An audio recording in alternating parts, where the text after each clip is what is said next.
Good evening. I would like to call to order this meeting of the Board of Education. Today is Wednesday, April 19th, 2017, and the time is 7:01. If we could please rise for the Pledge of Allegiance. I pledge allegiance to the flag of the United States of America and to the republic for which it stands, one nation, under God, indivisible, with liberty and justice for all.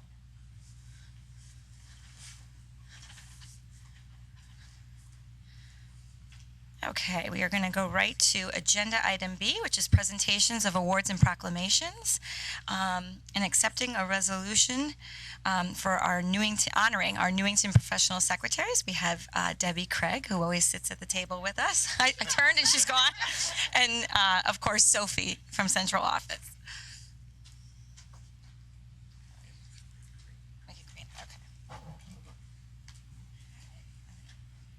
For joining us. And I'm going to read this resolution honoring Newington professional secretaries.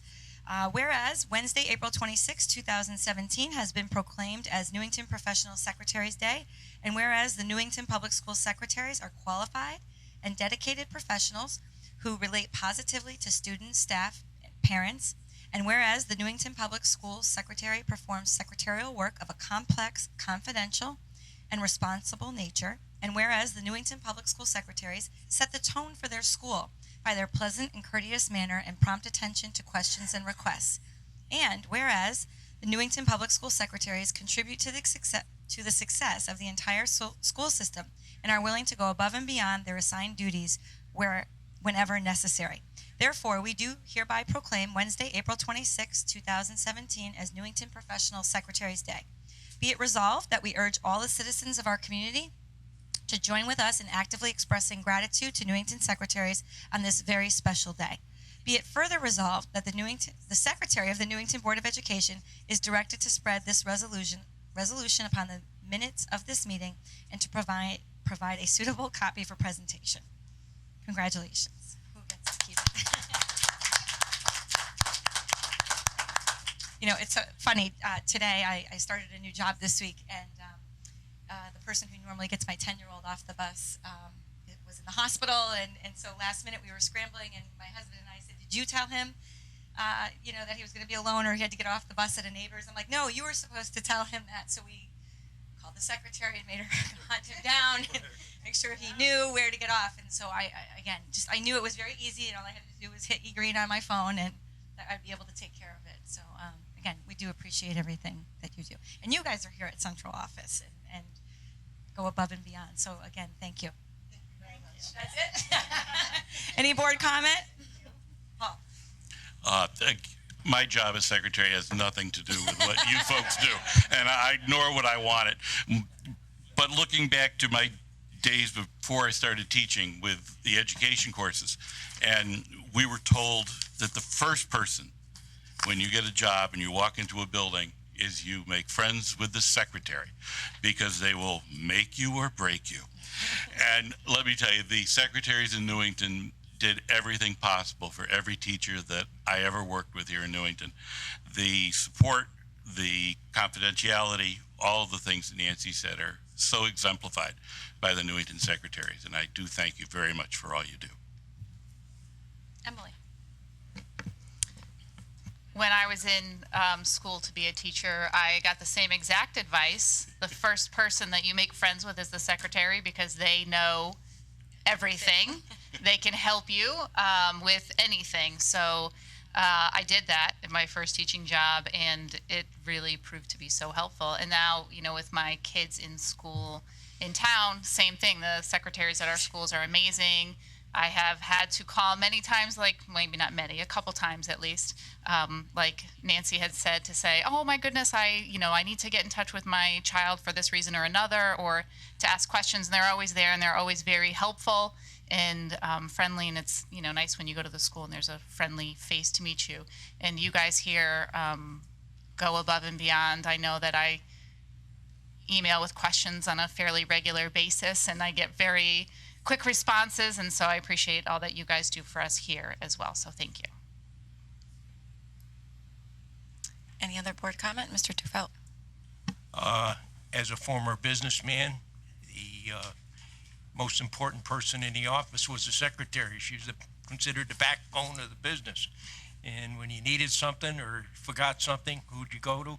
The secretary. So congratulations to both of you, and I appreciate all the help that you've given me over the past few years. Thank you kindly. Cindy. Sophie, I want to thank you. You are amazing. I call, I text, I mean, email, and like you're right there, and I so appreciate that. It's just nice to have, you know, a welcoming. You can tell you're just smiling on the other end of the phone. And to the other part is my daughter, when she was at the high school. Clearly, I called the secretaries all the time when they were at the elementary schools. But one of this, I don't even know which house it is because I'm really bad with the names. But that person was her go-to. She'd call her, that secretary would call me, or she'd be like, you know, they just not only take care of us and the teachers, they take care of the kids too, and it's so appreciated to know that my kid had someone to go to when she was. I don't even know why she went to her, but she did, and she loved her. So I appreciate that. Thank you. Sharon. You all play a buffer between the parents, the families, and the students and the teachers, and it's greatly appreciated by everyone. Whether you're a board member or used to be a parent, I'm still a parent, but my kids aren't there anymore. From the time I was PTA chair at Chafee, having the secretaries right with you, you can't do those volunteer activities without it for sure. So you are the undergirding of every school, and we thank you for it. Thanks. Thank you, ladies. Thank you. Okay, that brings us to agenda item C, public participation on any matter related to board responsibilities. Our phone number, as a reminder, is 860-665-8736. And we'll give it just a minute.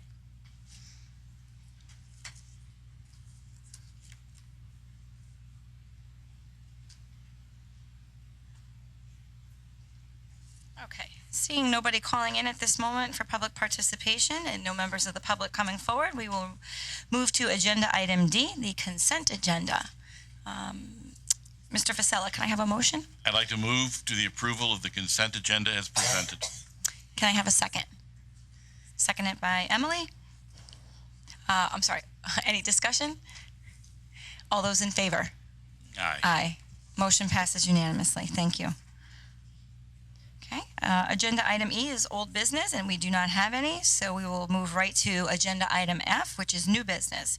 And number one, I believe Pam Allah is going to help us with, and this is our first discussion item, revisions to the school calendar for the 2017-2018 school year.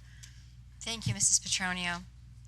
If you take out F1, that is the first school calendar we'll be looking at, which is for the 17-18 school year. As the board may know, the AFSCME contract was settled, and with that came a change in the holidays.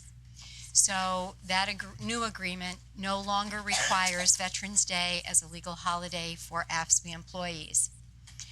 That being said, it was the decision of a small group of administrators and then talking with the executive committee of the Board of Ed to host that as a school day, which would give us the opportunity then to help our students understand the true meaning behind Veterans Day versus it's just another day off from school.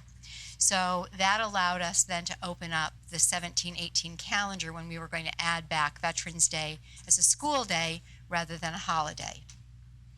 So if you look at the memo on F1, you will notice that opening the calendar, we're also making recommendations for changing conference days. Several of the staff have indicated that having conference days Tuesday, Wednesday, and Thursday, and then a full day on Friday was not as good for children as we thought, because then they would come back from being out. So they were asking, is it possible to move it to a Wednesday, Thursday, Friday? And so those would be the 3 early release days for conferences. So this calendar will reflect those changes. The first change will be in September of 2017, where we would be moving the elementary and middle school conferences from Tuesday, September 26th and Wednesday, September 27th to Thursday, September 28th and Friday, September 29th, 2017. Those are the opportunities for parents it is by choice, to come in and meet the teacher, have a conversation, so that they both get some information about what's going to happen and what we need to know as teachers about how their child functions best as a learner and a student. In November, you'll see that we've moved Veterans Day, November 10th, as a school day. In December, this is when we have the elementary conferences. So in November, we also changed early release professional learning on Tuesday, November 4th to a full day with no early release. Moving to December, we're moving conferences from Tuesday, December 5th, Wednesday, December 6th, and Thursday, December 7th, to Wednesday through Friday, December 6th, 7th, and 8th, making that Thursday evening the 7th, the evening conferences, which I think will help, because oftentimes the Wednesday evening could fall on a Board of Education evening, and I know for some of you sitting at the table that can be a conflict. Moving to January 2018, we're going to move the professional early release day from Tuesday, January 23rd, 2018 to Tuesday, January 30th, 2018, to avoid a conflict with the high school exam schedule. This year, our early release day for professional learning also fell on a high school exam day, so this will just help us avoid that conflict. In February, we are going to move the early release Tuesday on February 6th to Tuesday, February 13th. And in March, those are March optional conferences for parents, we're going to move Tuesday through Thursday, March 20th, 21st, and 22nd at the elementary level, to Wednesday through Friday, March 21st, 22, and 23, with that Thursday evening again being the evening conferences for parents. And we'll move the secondary level conferences from Tuesday and Wednesday, March 20th and 21st, to Wednesday and Thursday, March 22nd, which will be the evening for middle school, and the 21st, which will be the evening for the high school. In June, because we've added Veterans Day, the tentative last day of school is now changed to June 12th, 2018. Your attachment will show those changes as they're color-coded, as well as the description at the bottom of the page for what those holidays are. Sharon. Pam, Rosh Hashanah Eve would be September 20th. I checked, so that might be a Board of Ed meeting night. I don't know. I don't believe you've established those dates yet. Okay, so just We'll keep that in mind. And Mrs. Morocco, can you describe to us what a school day would look like now on Veterans Day? Because, the point is you want to bring the kids back so they can really understand the meaning. Correct. So could you just sort of give us an overview of what that would look like? Obviously, it's going to be different at each of the three levels. At the elementary level, it will be more embedded in what they do on a regular basis, and it would also be an opportunity, as which other communities do, which is have veterans come into school and speak to students about their service to the country. At the middle level, it fits nicely. It does as well at the elementary level with government and service, and what is your service to your government. So again, there would be those opportunities for in the social studies curriculum to weave it in there, as well as having guest speakers and panels. At the high school level, we do have a civics course, so again, it can bring to life in those civics courses and in all social studies courses the true meaning of service and what servicemen and women provide. There is also an opportunity at the high school through morning announcements. Students will often have a small program and during homeroom. So those would be opportunities, again, for students to be able to learn more of the meaning of Veterans Day and how, over history, Veterans Day has evolved and why. Because we currently highlight that, but we highlight it wherever it falls within that government or civics course. So this would actually be, there could be at the elementary or middle level actually programs. I know here at Town Hall there's the laying of a wreath. So there could be other programs that the schools will provide. We're just proposing this to you now, so it would really give us an opportunity to start designing that. Mr. Schulman. Yeah, we've talked about it a few years at the committee level and just weren't able to do that purely because of the contract with AFSCME, and now that it's changed, I think it's great. The American Legion will be very, very excited when I've talked to them over the last couple of years, that's one of their first things is that they want to be involved. They want to come in.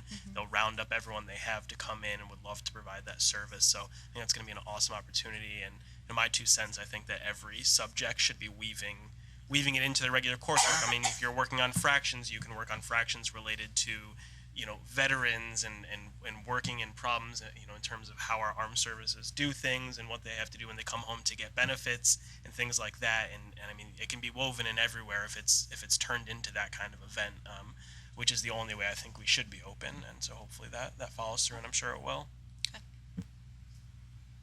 Any other comment or questions? Okay. I'm sorry, Pam, did you have more or? Then we're going Okay, to go on to just go 20. on to, Okay. that's it for the 17-18. Gotcha, okay. The 18-19 obviously reflects all of the holidays because this is a new, the 17-18 is a revised. So for 18-19, this is the new calendar.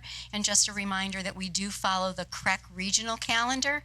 So sometimes you might look at this, I think a question came up at the committee level, why is April vacation so early? Because we're following the regulation of that regional calendar, which is the second week of April. So if we look at the calendar, you will notice that there's the recommendation of the following, which is that Monday, August 27th, 2018, and Tuesday, August 28th, 2018, be designated as teacher professional development days with the first day of class beginning on Wednesday, August 29th. So you might want to just rip them apart if you want to look at what that looks like on the calendar versus just seeing it in text. Labor Day occurs on September 3rd, which will be a school holiday. Rosh Hashanah occurs on Monday, September 10th, which will also be a school holiday. Yom Kippur occurs on Wednesday, September 19th, which will be a school holiday.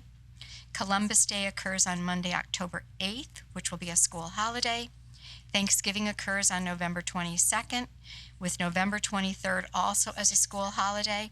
I would also add in there that November 21st then is an early release day, the Wednesday before Thanksgiving. Christmas Day occurs on December 25th and December 24th also as a school holiday. So when you look at the 2018, the agreement with AFSCME that if Christmas Eve falls Monday through Friday, it is a day off for AFSCME. That was the change in the contract. So we really do need now to have offices closed. In the past, on Christmas Eve, offices were open. So the change here is that schools and offices on Monday, December 24th will be closed. Martin Luther King occurs on Monday, January 1st, which will be a school holiday. On Monday, January 21st, 2019, yeah. President's Day occurs on Monday, February 18th, 2019, and that will be a school holiday. The day of fasting and prayer, and I will just add that at yesterday's teacher council, the question came up as to why is it not noted as Good Friday, because we recognize other holidays as Rosh Hashanah and Yom Kippur. So I don't know if we'll be making that adjustment at another time, but that was a question that came up. And that will be on Friday, April 19th, which will be a school holiday. Memorial Day occurs on Monday, May 27th, which will be a school holiday. Fall elementary school conferences will be designated as September 27, 28, 2018, and December 5th and 6th being the evening, and the 7th, 2018. These dates do replicate the Wednesday, Thursday, Friday that you heard about in 17-18. So conferences have shifted in both calendars to Wednesday, Thursday, Friday. The fall middle school conference days, the September are 27 and 28, and the November are November 14th, 15th are evening conferences, and the 16th. The high school conference days are designated as November 15th for the evening, 14th for the evening, and 15th as the afternoon conferences. Just as a reminder, the elementary and middle school usually have 3 conference days, and the high school has 2. Spring elementary conference days, which are those optional days, are March 20th, the 21st for evening, and the 22nd for afternoon. The spring middle school conference days will be designated as March 20th, 21st in the evening. Spring for the high school conference days will be designated as March 20th for the evening and 21st for the afternoon. The full day in-service for professional development will be scheduled for November 6th. A 4-hour in-service for professional development will be scheduled for May 24th. This is a change. This is the Friday before Memorial Day, where last year and this year we're having it the day after school ends. We've placed it back onto the Friday before Memorial Day. The early release day for Thanksgiving break is scheduled for November 21st, and early release days for professional learning will be scheduled, and you can see those dates in the memo. And the last day of school currently will be designated as an early release day on June 13th. So again, we're following the Uniform Regional Calendar recommendations. Any questions or comments? Are our neighboring towns following the same calendars, do you think? Yes, those that are in the CREC region. So Mr. Farisi lives in Southington, and they follow ACES? CREC. They follow CREC as well. So they're, yes, most of the surrounding communities. Well, to make it easier for parents who have kids in one town and work in another. Correct. Okay, thank you. You're Other- welcome. Other questions for Pam? Okay, thank you. You're welcome. Okay, we have an action item next, which is an action item on textbooks for approval that we looked at last time we were together. Can I have somebody read the motion, please? Paul? Move the Board of Education approve the following textbook: Clinical Medical Assisting and Introduction to the Fundamentals of Practice. Thank you. Can I have a second? Seconded by Mrs. Ancona. Josh, discussion? Based on our budget and the potential of not having high school academies up and running, will we still be teaching this course? It's always good to approve the textbook, just in case the course does, for whatever reason, run in the future. This is the course textbook they would be using. So even though the course may not be running, this is the textbook that would go with the course. So our approval doesn't equal purchasing. No. Purchasing would be hold off until the course is actually going. But if and when the course, so next year if the course happens, it can be purchased without us having to approve Yes. the textbook again. Would we need to approve a new update to the textbook, No. or once The we have only- approved it, any new additions That's are right. also approved? Okay. Other questions? Okay, motion's been made and seconded. We had discussion. All those in favor? Aye. Motion passes unanimously. Okay, moving on to discussion item number 4, adjustments to the 2017-2018 budget. We have quite a few pieces of paper here, and I'm expecting that Lou and Dr. Collins are going to help walk us through this. Yeah.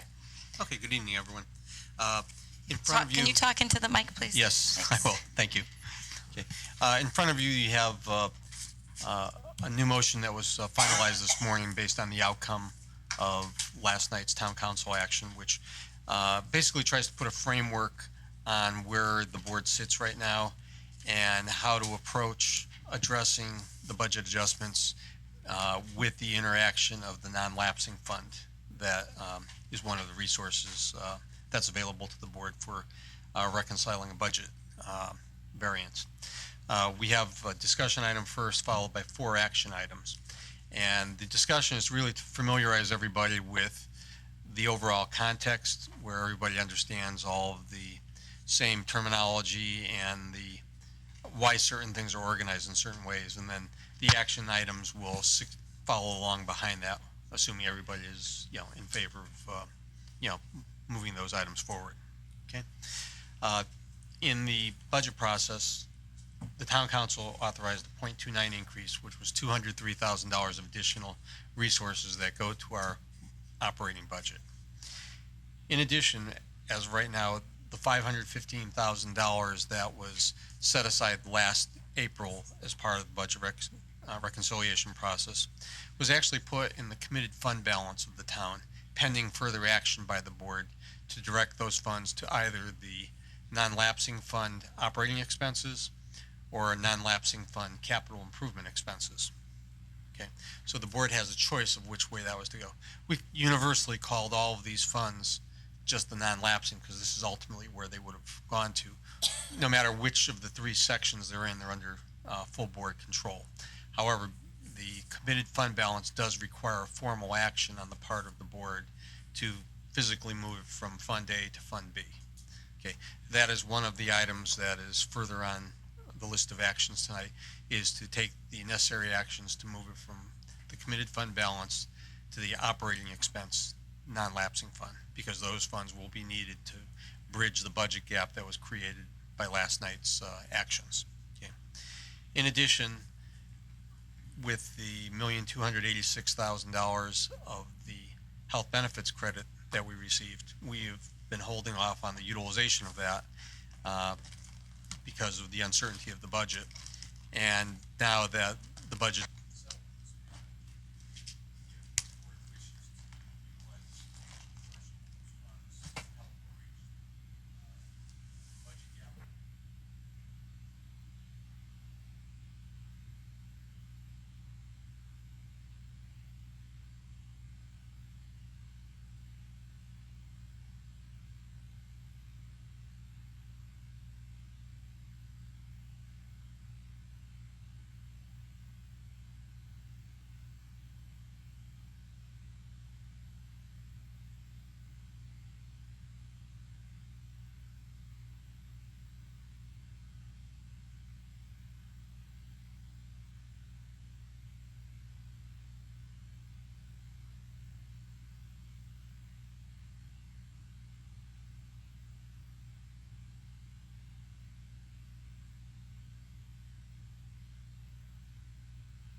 Yeah, I'm a little bit more confused now. Okay, out of the 1.2, you just mentioned you had first recommended 400,000, and then, but we're putting 700,000 from the 1.2 health benefits rebate. Okay, so that's a difference of $584,000. We can only put the 700 in?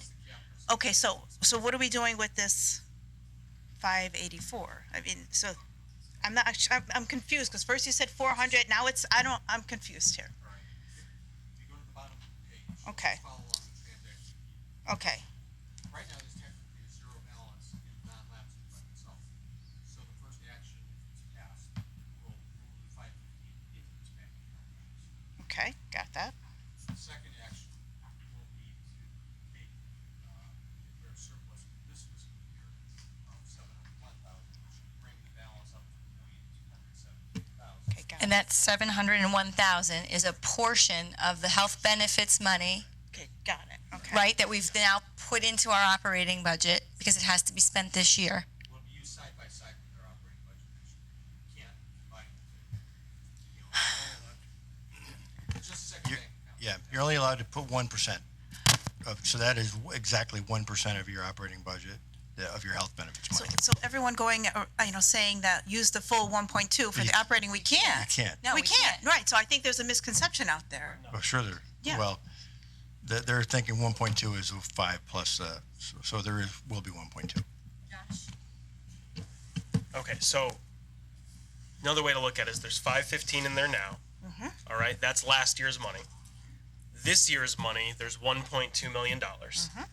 Out of that $1.2 million, we can move $700,000 into that non-lapsing account. That's the maximum we can do. So at the end of the day, there will be $1.2 million, but it's not the $1.2 million that we have right now. Right. That's where it Okay. is. Right. So we move over Same- that the same 700,000, amount, then right. we have to spend 500. Well, we don't. We can always turn over more money to the town, but the 584 needs to be spent in some way before June 30th. Okay. That 584 Got it. will go towards the special ed overage, salary underage, and maintenance that we didn't fund through this year that ordinarily we do through health benefits. So that's that 584 that's left over is kind of like what we would have done with the 515 that's currently Yep. last year's money that's in the non-lapsing account right Is now. Josh making that assumption of, is basically the money he's talking about in that last sentence, is that the 400, part of the 400? No. The 400 is, so once we make that move, so that there's 1.2 in the non-lapsing account when we start Yep. the 17-18 school year, of that 1.2 million, Lou's saying we have to set aside 400 grand right. to not spend on salaries Right. because we may run into more Right, no, overages. that I like understand. this I'm not year. talking about that. I'm talking about the 500, That's from the HBA. the rest. Right. From the Yep. the rebate we're getting from that. That's the balance. It's the balance that's Right. left. Because we're using 700,000 because that's the maximum we can put Got in. it. Okay. I am. Thank you so much. Sharon? So Lou, when you say there's a second account for this money, where would we see that? That would be on the town balance sheet.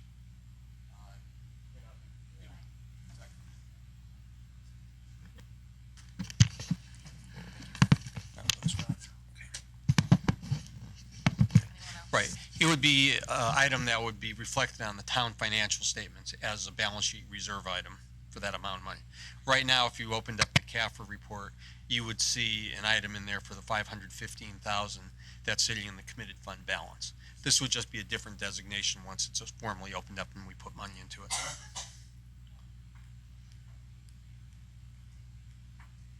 Mr. Sylvia?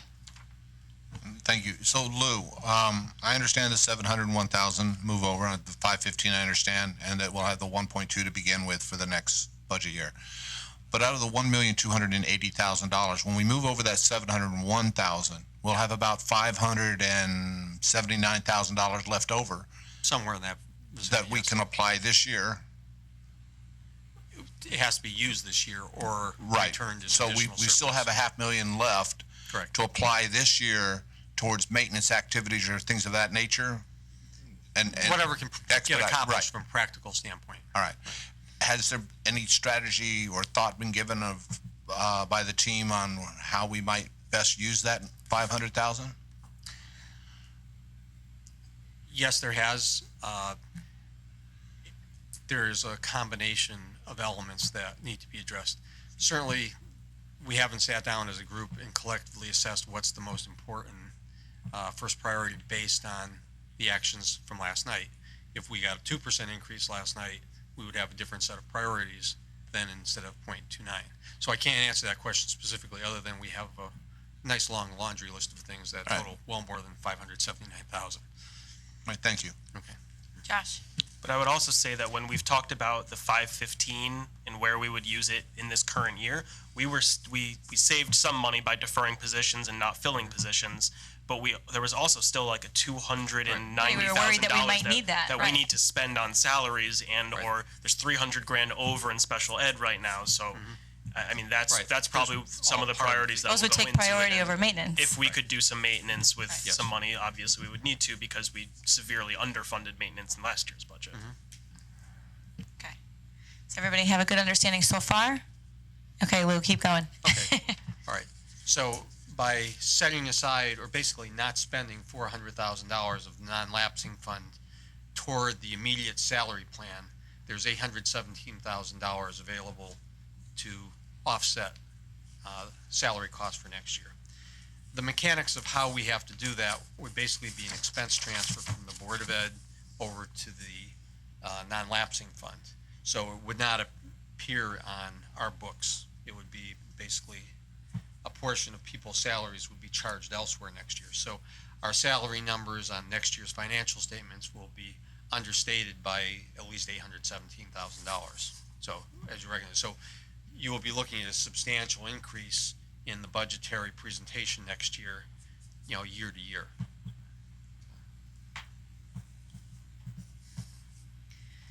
Emily. So then at the start of next year, what you're saying is we will have a whole of $817,044.90. No, it'll be larger than that in total. It all will all depend ultimately on what is selected for the salary plan for next year and what kind of staffing adjustments occur. The gap of where we need to be to reconcile everything, we're at a starting point of at least $300,000 right now. If you can visualize, we had a $71,936,000 request, which was our 2.49%. With what we received for the 0.29%, plus if we used every dollar, which we will use every dollar, just a matter of whether it goes towards salaries or salaries plus other things, will only bring us up to $71,606,000. So we're $332,000 under our request, just starting off as a whole. So those become real cuts that need to be addressed in some fashion.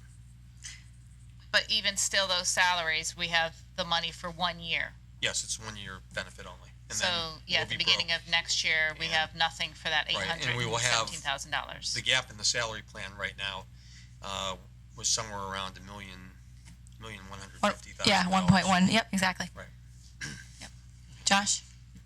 Is this similar to how we talked about it last year, that transfer would be done at the end of the year, so that there may be, so when you were saying it's larger than the 817, my initial thought was that it would be potentially be smaller than 817, just like the 515 is smaller now than what we originally anticipated. it's only Right. If 289. many people are leaving and there's more breakage over the summer, or there's a lot of maternity leaves or health leaves, we may not need the whole 817 specific leave for salaries, so the whole may be slightly smaller, but It might be, but what the practical approach I've been trying to determine how best to handle this is I would, in all likelihood, charge out the entire non-lapsing fund as soon as possible based on salary expenditures in September, October, depending on when that switches. and that's to create flexibility in the rest of the And then budget. everything moves into the operating budget. We don't have to talk about it because the account's been spent down to zero. And it would, in essence, move that $400,000 safety net for ourselves within our operating budget. And then as the year unfolds, we'll be able to determine, how we need to utilize those funds. Okay, so it would be, the actions would be dissimilar from this year, where Yes. you would take Yes. it immediately, Right. wrap it into our operating budget. Taking a different approach. Okay. Mr. Sylvia? Thank you. So Lou, the numbers that you've come up with thus far is supporting the current status quo organizational structure that we have in place today. Yes, the $1,150,000. So we have not done any type of analysis on how we may be able to adjust the organization in order to help defer or offset these types of expenses? That will be a Beyond the substantial amount RIF, of work. beyond a RIF. I'm saying, consolidation of roles, consolidation of functions, duplicative roles, things of that nature in the non-instructional areas. Obviously, we need the teachers in the classrooms, but I'm trying to come at a little bit of a different angle. Example, an opportunity, say, in transportation to evaluate the bus routes and maybe extend some routes or consolidate some routes so that we might be able to eliminate 2 buses. Or I'm stretching here, but I'm trying to understand this proposal of monies is based upon our status quo organization. The answer to that is yes, but we will have to make adjustments. So if I could defer the answer until I finish going through the discussion document. I think some of that will come. One of the things Sure. I think we Right. need to I be understand. clear about tonight, I didn't want anybody making emotional decisions tonight. So what we were trying to do is just really simply make the numbers balance, and then we'll bring to the board at the next meeting some possibilities so that you can make some decisions at that point. But I think everybody's, kind of emotional after last night, so we didn't want anybody making any quick decisions. And it'll also take us a little bit of time to put together a few options for you. So one of the options would be, extending the walking distance again to cut a couple of buses. So that could be one of the things that's on there as an option for you. So we will look at those things. We'll bring to you at the next meeting. But for tonight, we just need to make the numbers balance because we have to get down to that number. Okay, so is everybody good with me through the first page of the $1,217,000 that we will ultimately direct into the non-lapsing fund? $817,000 will be immediately applied toward the salary plan for next year, with $400,000 being our safety net. Okay. Now, part two of this moves into what we have to actually do on the budget side to reconcile to the town authorization. Okay, and our starting point was the 3.12% request that went into the town manager back in February, which was $72,376,605. Okay, from that point we need to come down $1,958,000 or $1,985,000 to reconcile to that town authorization. And we were looking at four aggregate motions or actions that will all be bundled into one to facilitate moving this forward to the phase two of the work, which will be at the next board meeting. Okay. The first proposed item would be reversing the last motion made at just before we transmitted to the town manager of the $350,000 for maintenance. Okay, that would bring the request back down to 2.62%, and it was very close to what Dr. Collins said would be the working target of 2.49. The second cut we would take would also be to maintenance for another $400,000. Okay. This would, in essence, bring us down to $520,000 as a working balance in the repair area for the maintenance program, which is the bottom of the, just sustainability for us. That does not provide any extras. It really puts us into a reactionary mode rather than trying to stay ahead of things. I'm sorry, Lou, can you repeat that? How much money would be left total for maintenance in the budget? Just for the maintenance activities for repairs, it would be Right. about $520,000. For The repair. maintenance budget is substantially higher because of the Correct. staffing costs. Okay, so but and for contract repairs, we're services. reducing. Yeah, down to about $520,000. Okay. Okay. So that would basically try to bundle up all of the little issues everywhere and concentrate it in maintenance. And knowing we have risk in maintenance along with risk in special ed, the $400,000 security blanket would really backstop that for the emergencies that are there. So instead of trying to pick apart every little program for $1,000 here, $1,000 there, it seemed a much more efficient process to try to approach it in this fashion, keeping as much of our academic and operational program intact instead of cutting up everything in here. Okay. The third part of this would be the first transmittal of the expenses from our payrolls over to the non-lapsing fund. This would actually be a reduction in the budget, to bring it down. I haven't determined what's the best way to present that, if we just take it out of the 5 big programs or we try to take 3% of every salary account, whatever number I need to make it work, to create $817,000. It's just a math exercise at that point. But it would be, I'm not certain of the presentation that would best serve the board at this point. I have to kind of think through that and figure out where we need to go. But the net result is $817,000 of expenses for staff payroll would not be charged to the Board of Ed budget. It would be charged to the non-lapsing account. Well, right now, that health benefit money is where in our operating budget? Why would it have That's to in be? this year's. This is for next year. The when we have $1,216,000 and we took away $701,000. Right. The remaining money is to be spent. Oh, correct. prior to Okay, so then June you'd have to find, okay, 30th. yep. It's new money next year. I don't have that available at this point. Okay, sorry. Okay. And then the last part of this, the fourth item, is staffing cut number 2. that's here, which could, morph into, whatever the board supports as far as a package of adjustments. But we have a gap of just under $420,000 to go to bring ourselves to a reconciled budget.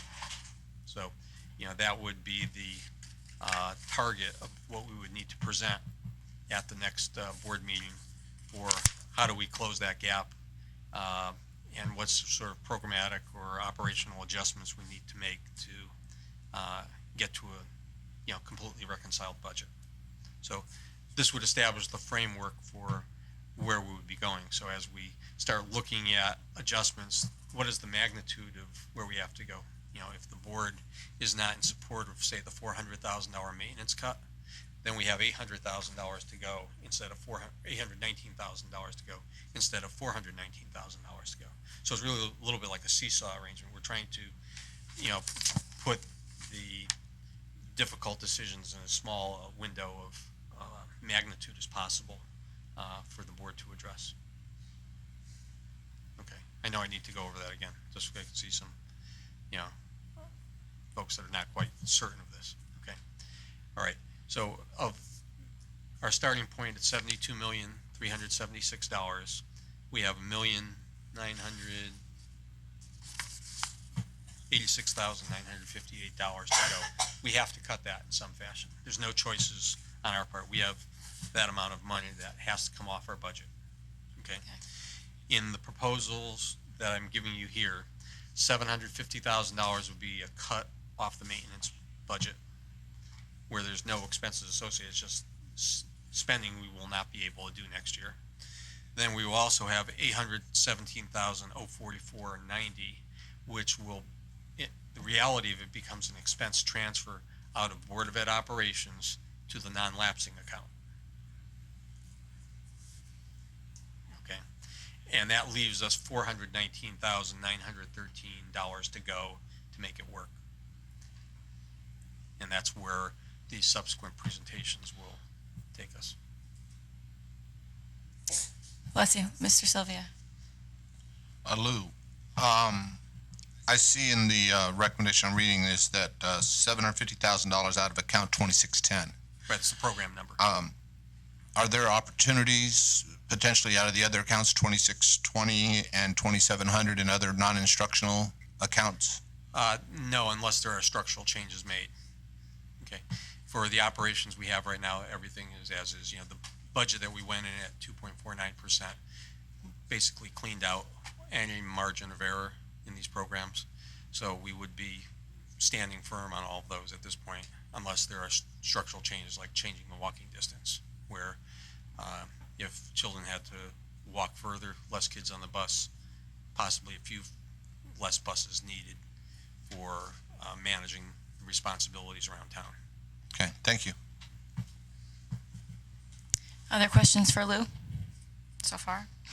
Okay, so what we would be doing is, after we go through the other motions for the non-lapsing account, when we come back to this later on for reconciling the budget for step one of our process here, is we would be looking to have item number 4 for now be the reduction of staffing costs unless it's superseded by actions at our next meeting. So that would bring our budget in balance with a cut in total that we have to make of $419,000. Emily.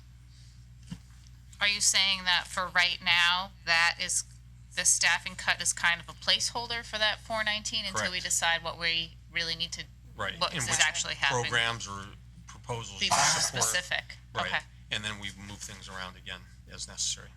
okay.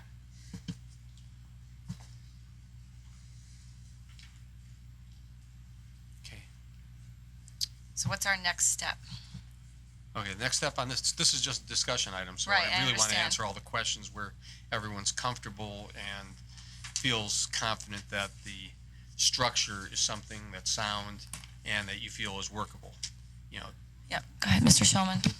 Is the idea behind cutting $750,000 out of maintenance that some of it we can go through the CIP money and some of it hopefully if our health benefit money comes in good again as anticipated in October, we'd be able to backfill that money into maintenance work. Those are possibilities as well. You know, it all depends if we have an issue of a major heating system breakdown and we don't have a CIP account available for that, then it has to come back to the operating But budget. is that the general logic, or is it more that there's more money in that one account that you can take out of neither than taking out of 20 different accounts? Or is it more based on the fact that we can use health benefits money for I would next say we year? have the most flexibility there. You know, 'cause some of the maintenance things you can just not do it, you know, if it's necessary. But the meter on the electric bill and the heating bill won't stop just because we want it to.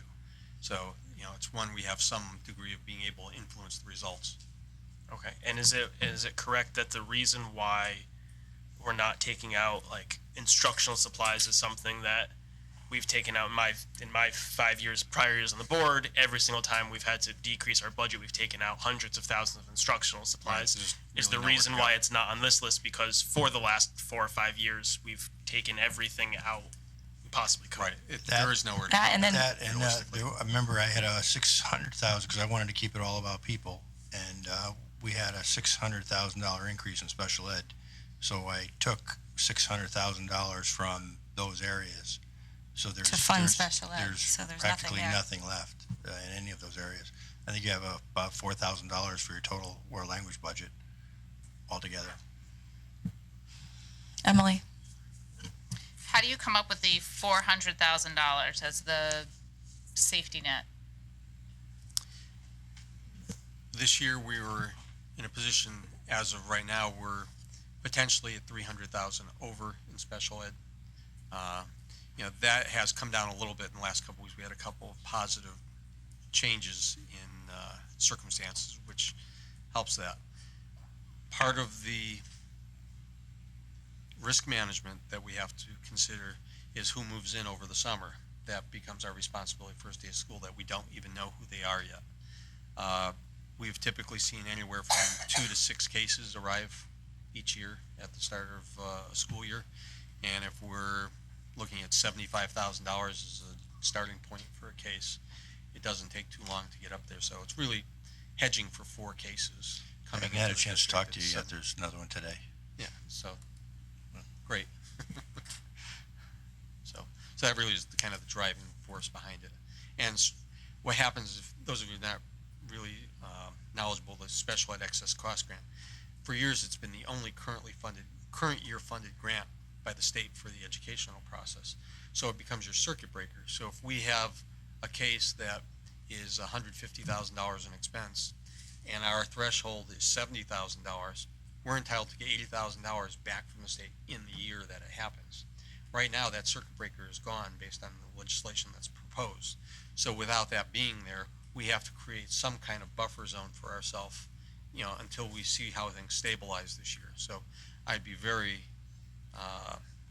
you know, I would think I would not be advising you well if I said, oh, sure, don't worry about it. You know, I would love to say, let's take all 600,000 of it, but that would cause significant devastation in the programs and staffing as an alternative. So we have to find a happy medium here that appropriately safeguards the risk and responsibilities we have legally in the special ed area and trying to maintain the best continuity possible for staffing. Sure. So Lou, on the sheet for the 419 that we have to find somewhere in the budget, and then linking to later, like the non-tenured teachers, is that where the 419 will eventually be? It could be. It depends on what package the board ultimately adopts for how you would want to reconcile that last $419,000 of the budget.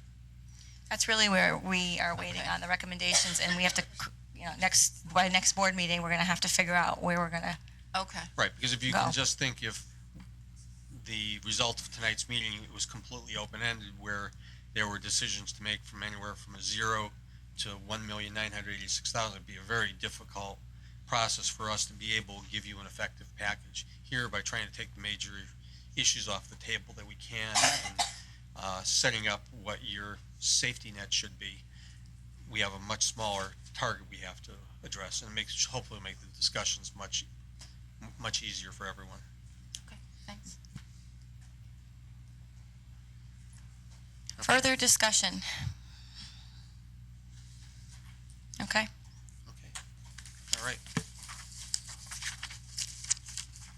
now we move to the first of the action items regarding budget. And this will be the one that moves the money from the committed fund balance into the non-lapsing account for operational expenditures. Very straightforward, just exactly as I had portrayed, a few minutes before.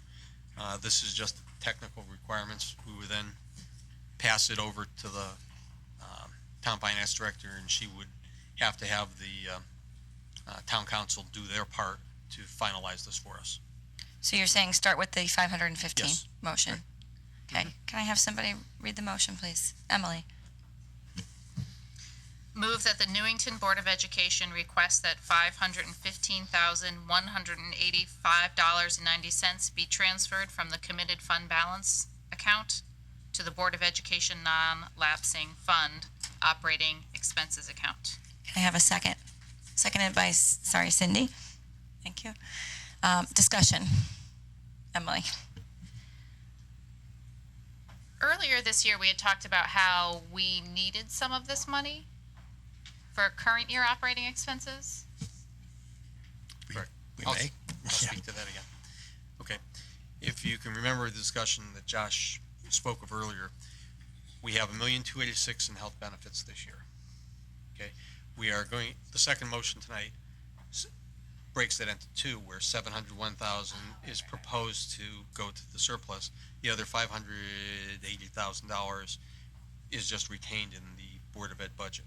That basically substitutes for the 515 to deal with the shortfall that we have for, building back the 515, as well as special ed and whatever issues come down the pike. That's what makes it so confusing, because it's around $500. Right. It's just about the same. So instead of having the 515 be your safety net or whatever that amount is, you're going to use the amount left over from the health benefits. So you'd switch. Good question. Mr. Schulman? But I would just point out that using that 586 from the health benefits instead of the 515 necessitates the fact that we can't use all of that money for maintenance like we should and need to do. Because if we look back in our budget book in maintenance, and I brought this up a couple times, last year in 15-16, we spent $2 million on maintenance. We used the whole amount of money from our health benefits money plus what we were actually budgeted. This year, we do not have that money. We had, in our current operating year, we're appropriated $959, which is 50% of what we spent last school year. So to not be able to use any health benefits money that we got in this operating year on maintenance is a really big deal for the status of how our schools look and how they operate. So, a lot of people will probably say, oh, well, you cried wolf about 515 and now you have 586 that you can use instead. But that money really needed to be earmarked for maintenance because we did not get what we needed in last year's budget. Just like the year before, we didn't get what we needed and we backfilled it with health benefits money. This year, we can't do that, or at least not to the magnitude that we need to, because we have to use that 515 that's in the non-lapsing account for next year's salaries. For operating expenses, exactly. Correct. And just one other point, it's not in anybody's packet that's here, but I had looked at our neighboring towns about a week and a half ago to just see what the impact was of basically their financial management of maintenance because of the huge referendums that they were faced in Rocky Hill, Weathersfield, and Berlin. And as I looked at the summary results, the operating expenses of just paying the bills for teacher salaries and, the cost of utilities and stuff was pretty comparable between all the towns. But it was about $4,000 a student extra that the other towns had for a burden on the community because of the referendums, the construction cost and the debt service and interest that they had to pay. So, and that translates, if you think, we're basically operating anywhere from 20 to 27% less per student than our three nearest, contiguous communities here. And that, I'd like to think, speaks to the years we've stayed the course of how we've done the maintenance, how we've always reinvested in the facilities, and that will be one of the things that we have to let go this year. So, Josh, I might have misheard, but the 515 that we want to put in this non-lapsing, we voted that money came from 5 salary groups at $103,000 each, if I recall correctly, to put that. It wasn't a maintenance. I'm not talking about so what we're doing right now is that 515 is going to be used for next year's stuff. And instead of what we were going to use that 515 for potentially this year, we use that 586 from health benefits money this year. And That 586 would have been used most likely on maintenance in this year. Right. So that was my question. We set aside that 515 for salaries. For a completely different purpose. For salaries. Right. The 14 teachers to guarantee that we wouldn't lay it off. Now, we were fortunate because of life events.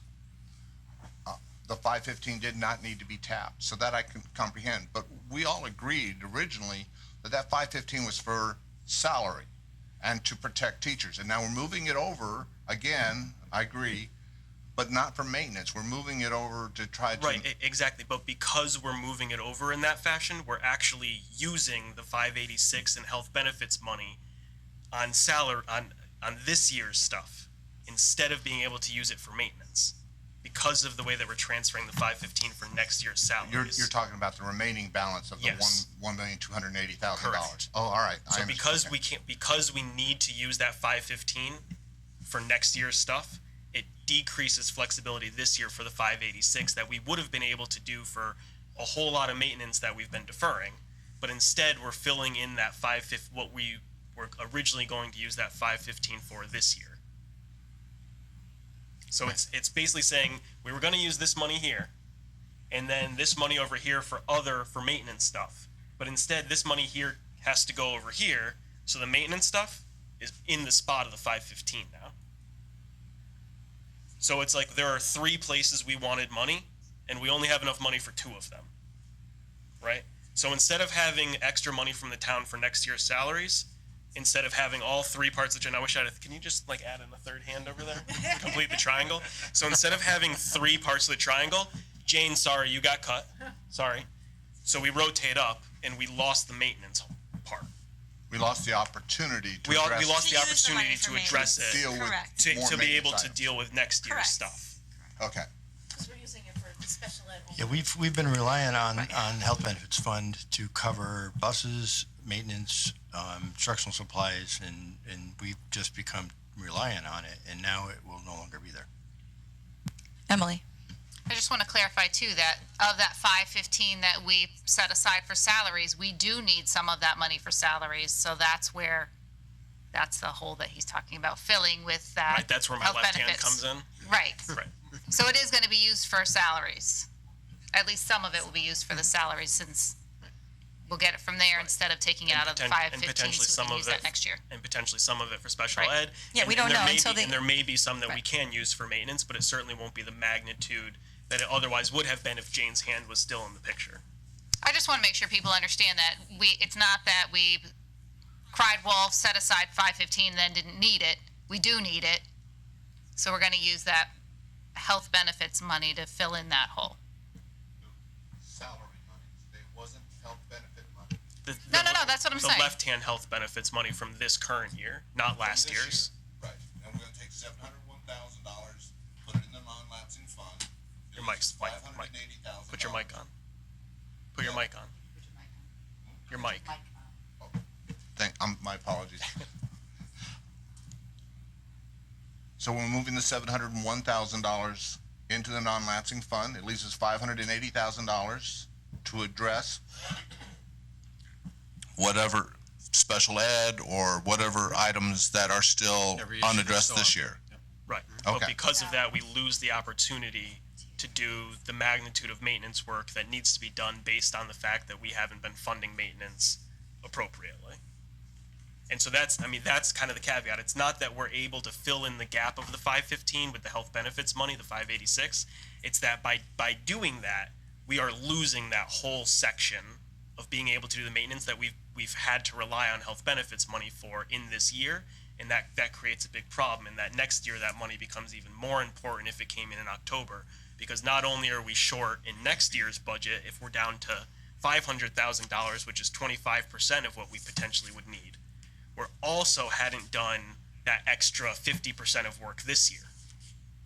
So now we're at 75% of need, relying on that future potential money and hoping that that potential money doesn't get impacted by the other necessities that, more special ed overages, cut in how the state refunds the things, all that kind of stuff. So it's a big deal to be moving that money over and filling it in with the health benefits money. It's not some simple, oh, you have health benefits money, just fill it in. I mean, it's that is going to create a huge hardship in our maintenance. And we know what happens if you don't do your maintenance in this town, and that's one thing that we're going to have to choose to do instead of laying off a whole mess more people. So that was a really long way of saying that this is a really big deal. Second motion, Lou? Are we ready for the second motion? Yeah, we have to act on the first one. Oh, goodness. That was our discussion. Sorry. So we had a motion that was made and seconded. That was our discussion. Okay. All those in favor? Aye. Motion passes unanimously. Sorry. Okay. The next action item Hungry. is the declaration of a surplus for this fiscal year, which has been what the discussion's been all about the last couple minutes. Setting aside 1% of this year's operating budget, which equals $701,859, which will be directed into the non-lapsing fund.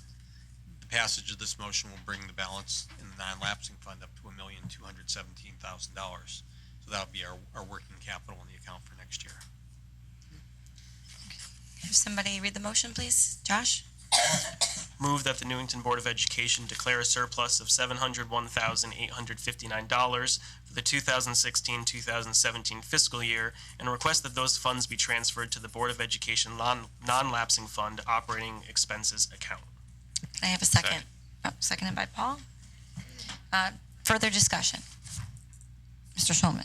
And so the difference between what we did last year and this year is that we are upfront dedicating this to the non-lapsing fund operating expenses, so we don't need to go through the last motion we did to move that into the operating expenses part of the non-lapsing You've already fund. done that. You've just bypassed it. So we're bypassing that one step and putting it directly in. Because the plan is to use it Yes. at the very beginning of next year. And I not to reiterate too much, but this is not found money. This is the health benefit credit that came in October for a portion of the $1.2 million that everybody knows about. That's where this money's coming from. It's not that we found $700,000 to declare a surplus. That was the credit that came back in October. Any further discussion? Okay, motion's been made and seconded. We've had our discussion. All those in favor? Aye. Motion passes unanimously. Okay. Now we're back to regular budget adjustments. So this is a duplication of the first memo we went through as discussion, other than adding the motion at the very end that was here. So does anybody have any other follow-up questions on the structure of this? I don't want to just go over it again if it's not necessary. Where are you? Are you on the subject budget 2017-18 adjustments? Yes. F7. F7. F7. Sorry. Oh, yes, we already, okay, yes. Okay. Okay, anybody want to read the motion? Emily? Move that the Board of Education make the following adjustments to the 2017-2018 operating budget proposal to reconcile to the Town Council budget authorization of $70,389,647. Actions that impact the non-lapsing fund will be handled separately. Reduce maintenance account 2610 by $350,000. Reduce maintenance account 2610 by $400,000. Reduce staff certified salary account 111 all programs. Is this part of this? Yes. Expenditure transfer to non-lapsing fund dash No reduction in force. reduction in force, $817,044.90. Reduce staff salary accounts 111 and 112 all programs. Details to be determined, requires reduction in force. Right. $419,913.10. Thank you. Can I have a second? Seconded by Dr. Braverman. Discussion. Everybody understand? Yep, Mr. Sylvia? So Lou, do we have any other anticipated revenues that we're going to be received either this year or next year that we would be able to apply? To this, no. There's no other like tuition reimbursements or? Tuitions go into the public school CIP account, so it's whatever is received this year is reappropriated for next year. That was what was passed last night by the town council. Any funds received for tuition from July 1st on will not be addressed until a year from now. So the town council, if I recall, they did, correct me if I'm wrong, they did approve an additional $370,000 for CIP? No, they just moved it That was around. voted down? No, they moved it. It wasn't additional. Oh, They cut back the John Wallace wing reconstruction project and moved it into the air Paving. conditioning project, Roofing and paving. roofing and Paving. paving. I don't remember the exact amounts for each, but the total of 375. It was 150, 150, and 75.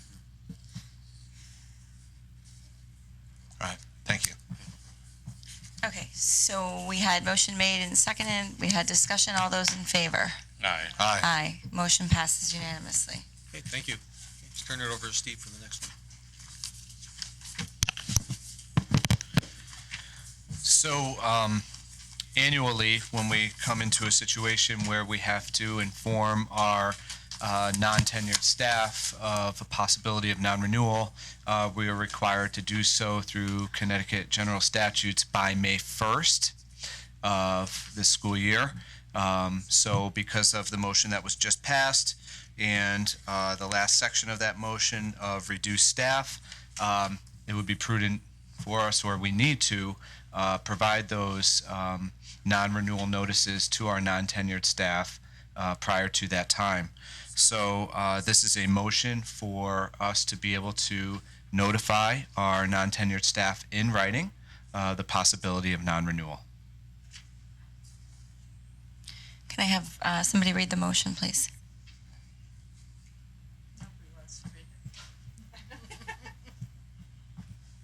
Cindy, thank you.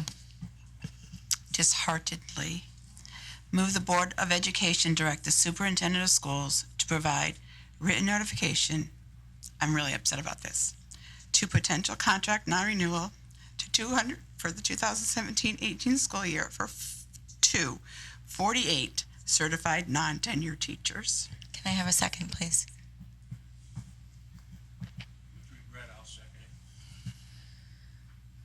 Motion's been made and seconded. Discussion. Mr. Schulman. Mr. Friesi, I believe you did last year, but can you explain how your office and the other administrators handle this over the next few weeks with those teachers? As respectfully and professionally as possible, letting folks know that we are just in this place, and our goal always is to retain all of our staff. We brought them in for a very specific reason, and they're of high quality and they're performing very well, so we want to maintain that.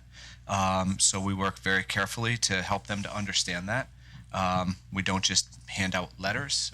We meet with people, we talk with them, we discuss with them the current scenario, and that unfortunately, though, at this time, it could be a possibility and a consideration that we may need to enact, and if so, this is, our obligation to inform them. So it's never easy, and it never goes without a lot of anxiety and stress that goes along with it, that I'm certain at some point trickles down into, their day-to-day production. But we try to help everyone understand that we're looking at all ways in which we can meet the budget, and we'll do so. And this is hopefully our very last place to go. And so we continue to look at ways and strategize on how we can do it without going to this point. However, we are obligated to do so and notify them by May 1st. The board does not meet again until May 10th, so we do need to manage this now. Mr. Sylvia. Is this done one-on-one? Not with 48 people. We do not do it one-on-one. We do bring folks together. In the past, that's how we've done this. Thank you. Do we extend the same courtesy to the non-certified staff? We have not. We have not done this with the non-certified staff, and this is only a general statute that applies to certified staff. So non-certified staff would not need to be informed in the same way within this time frame. And the reason I was asking is that I saw that we're looking to do the RIF with the 112 plus the 111, certified, non-certified. So I'm wondering,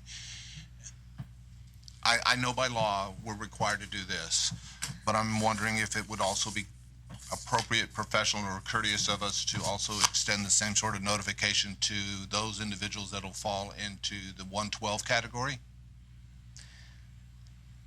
We don't have the same tenure requirements. I know it's not legally required. If we had to dismiss non-certified folks, we would bring them in individually. Yes, we would. Sorry, I didn't hear you. If we had to dismiss non-certified folks, we would bring them in individually. This is a requirement of teacher state statute. Jane. This number is so huge. You're saying that this number would reach the, That's how many there are. okay, so you're sending it to everybody? That Correct. Possibly, We're obligated to do so. We have to. it's sending to everybody who may possibly potentially. Right, because then we have to reach that Right. 400. That we have to get to the $400,000 number, and that's what they're going to work to put together as options for us to consider. Cindy. So to be clear, this 48 is only for people who are non-tenure at this time. Correct. And that's our obligation, to let non-tenure people know when we're in this situation that there's a potential for us not to be able to renew their contracts. So it does not mean that this is how many people we are going to or may have to. Correct. Thank you for that clarification. That's important. Affect. It's just that we need to notify them because of our obligation to do so. That's correct. Thank you. Paul. And just to kind of piggyback on what everyone's saying, and Cindy, I empathize completely with your angst in having to make that motion. I taught, as a lot of you know, 35 years in town. Those first 4 years, I received my notification that my contract would not be renewed. And throughout those years here in town, I counseled many new teachers that were coming in, and they got that letter April and May every year. And it's a really, really tough time. And our staff is deserving. Our staff is a phenomenal organization all the way through. We're left with no other option but to do this. And again, the informing them does not mean they're being riffed. And that's something which we need to make really, really clear to the public too, that this is just let them know that this is what's happening. And I do appreciate everybody's concern, and I do have the concern for the staff. Thank you. Further discussion on this motion, Dr. Braverman. Steve, I was just I believe the contract has this date in it. It may be from years and years ago, where they thought that we wouldn't lay off if we had to tell people ahead. So far, it's not a new thing. It's We're state talking statute. 30 years. We have Right. to do it by state statute. It's the state, not the union contract? State Is it statute. not in our contract too? It's in the contract. Yeah, Okay. right. But it, All right. So what's the purpose of telling people so early when 3/4 of the time it's not true? we're required by statute to do that. No, I know. I mean, the background on the statute is, why did they do, because it throws every town into Sure. a tizzy when more than half aren't real anyway. Josh? My guess is that it's so that if you get a notification from your town, you have time to look for another job, Right, I get it. because it's before make sure that it's before all the other jobs fill up Right, from I new guess. applicants and stuff. But I'm guessing that's why the union originally wanted that statute in place. And many do, so they will look for jobs. So those who get pink slips will start looking immediately, and some did find other positions last year. Right. I know it just destroys the morale of the teachers. Thank you. Mr. Sylvia. I understand the motion, and it's simple, straightforward. I'm asking this only because I don't know. Is there an opportunity for us to open up discussions with the teachers collective union to see if there's an opportunity for us to mitigate the impact? I don't know legally how our contracts are binding, or if there's an opportunity for that type of a discussion. Opening up the contract would open up all of the contract. So it would be a very, I would say, dangerous thing to do. It's likely that you would not prevail or be on the winning end of it. So there's no opportunity to open up the contract or have those types of discussions? Can you explain what you mean by that, opening it all up, and how that's not a good idea? So there's a negotiated contract that the board negotiated in good faith with the Teachers Association that is going to be up next year anyway. So we'll have to enter into negotiations. If you went to the teachers union and asked them to open up the contract, you would open up the contract. Therefore, everything would be on the table. So they could likely negotiate a 4% increase. Likely could negotiate other things in the contract because it would all be open for negotiation. Why? What I'm trying to understand from Mr. Sylvia, why would we do that? What would our goal be there? What would our goal be to open up the contract? Why would you be suggesting that? Because I thought we couldn't change this. It's a Connecticut general statute. Well, so I've witnessed and I've read in other situations where being able to present our situation to the teachers is fundamentally in order to help save some of the positions or things of that nature, that we could acquire concessions or something of that nature that would help defer the expenses. I.e., for example, we have the 3 years in a row of 3% increases. Correct, Josh? Is that right? So, and I believe we got our third year left. I mean, I'm shooting in the dark here, but it's just like, defer a year or something of that nature. In order to save In order positions. to save a 3% automatic increase across the board, and then be able to take those funds and apply it back to the teachers that are probably going to be targeted. My guess is if we went to the association, they would refer us back to the state of the town presentation. Mr. Schulman. I would also say that and I said this last year because I think we had a similar conversation about opening up, asking teachers for concessions, take less of a raise to save positions. The main reason why I'm opposed to that is that we negotiated 2.99 for 3 years because they completely changed their benefits package, which has saved the town millions upon millions of dollars. We have a negative benefits number in our budget this year, which is why we're only talking about $400,000 instead of millions and millions more, like the town has been carrying for their health benefits. The 299 increases are also negotiated for their work environments. The contract's not just about money; it's about everything from arrival time, planning time, assignments. It runs the gamut of their entire professional lives, and they gave up quite a few things for those increases, and we gave up quite a few things to get them down to that increase, which was below the average contract that they were getting, and they also agreed on top of that to the benefits. So to say to them, take a concession, get nothing back because we have no money, and wait for next year because the same thing's going to happen again next year, I think is unfair. I think it's irresponsible, and I think it goes against the word that we had when we voted as a board then, and I realize you weren't on there then, but we are the board that was then, that is now, and that is in the future. The board voted yes on it unanimously. The town council, of which there are several members still on it, also voted unanimously to uphold those promises because of the negotiations that we had in good faith. I think it's a horrible idea to even ask the union to do that, because I think that at its barest is taking advantage of them, because they obviously want to save their colleagues' jobs, and you know, that's not the issue, but the issue is moving forward. What happens next year when a town council also gives us a low increase? Do we also get a decrease there? What does that turn our negotiations this summer into when we say we'll negotiate a number with you now, but we're also going to ask you to look at it next year and for the next 3 years, so you can't plan your family lives? And you know, maybe there are teachers who are buying a new house thinking that they can afford it based on the increase that they were promised 3 years ago. Maybe there's family planning involved, that they might have another kid to do it.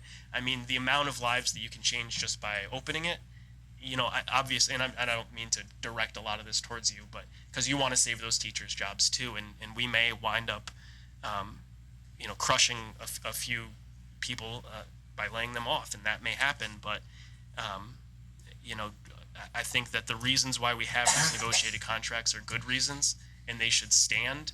And we shouldn't be coming around to say, we negotiated, but sorry, we didn't get what we wanted. Can you give us some now? I would never support doing that. Thank you, Josh. I appreciate the explanation. I mean, so the answer is no, there's not really an opportunity. Thank you. I think you also have to remember the reason the health benefits credit is so high is because of that contract that was negotiated. Cindy.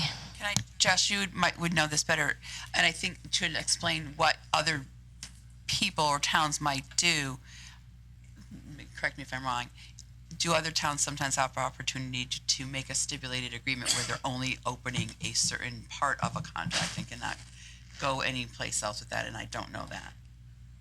Is that? That is, but they would have to agree to it, and I seriously doubt there would be an agreement to open the contract. I agree with you. I just wanted to have an explanation to him, to Steve, on how that usually happens. Right. And those are kinds of things that happen.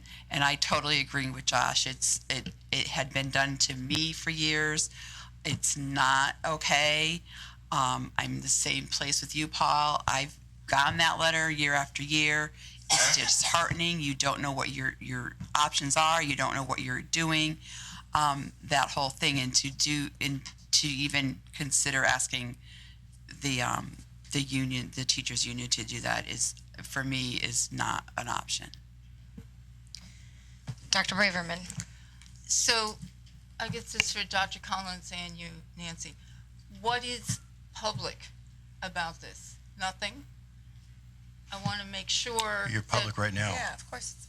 Oh, well, that's true. We are public. Okay. So then everyone knows there's 48 teachers out there that Yes. Are going to receive notices. Yeah. Yes. Okay. Josh. Right, we would need to go into executive if we were talking, so our next Names. meeting, it's possible we would need to go into executive if we were talking about specific people and their specific positions, or anything that could be easily identified Right, by the public, that, you know, if you said the and I'll just say the grade 0 or the -2 teacher at you know, center school is the one that we're going to fire, and there's only one of those types of people, that's something that we would need to go into executive likely, because it's so easily identifiable who that individual is. But right now, just talking about who the total number of them is. Right. I was just trying to save those 48 possibles some stress.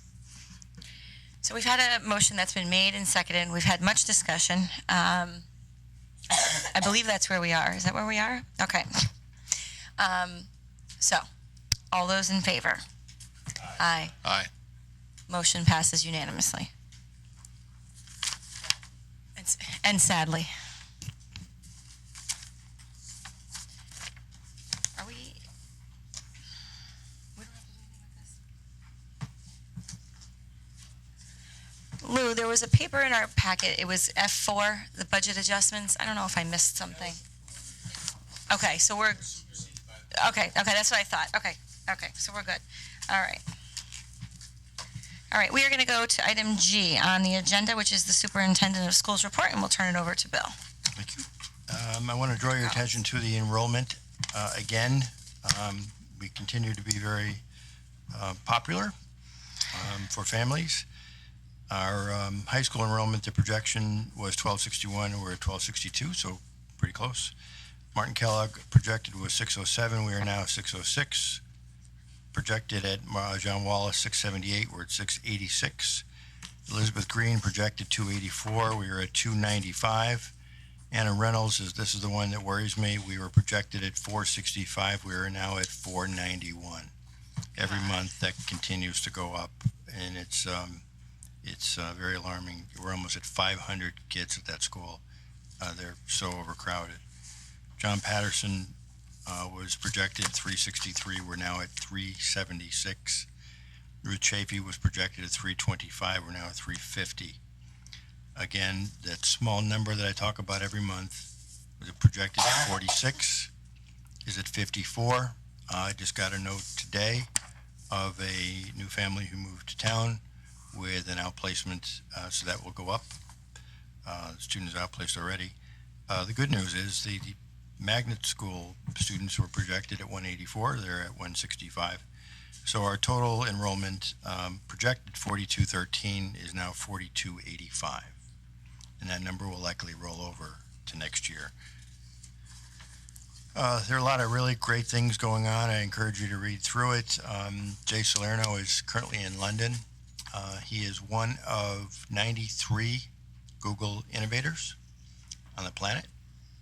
So that is something really special. We're one of 2 school districts in Connecticut that are Google reference districts. That is also something for which we should be extremely proud. Our ed tech department is doing a phenomenal job. Our kids are doing a phenomenal job learning and helping and teaching. They're doing an incredible job. The maintenance department, obviously, is doing the very best with some of our older buildings.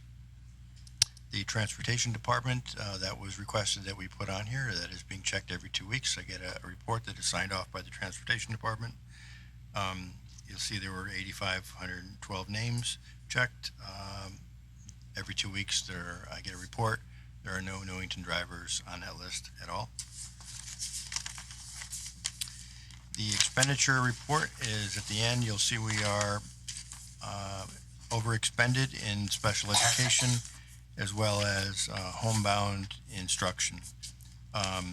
Both of those will continue likely to be overexpended, so those amounts will need to be adjusted before the end of the year. Any questions?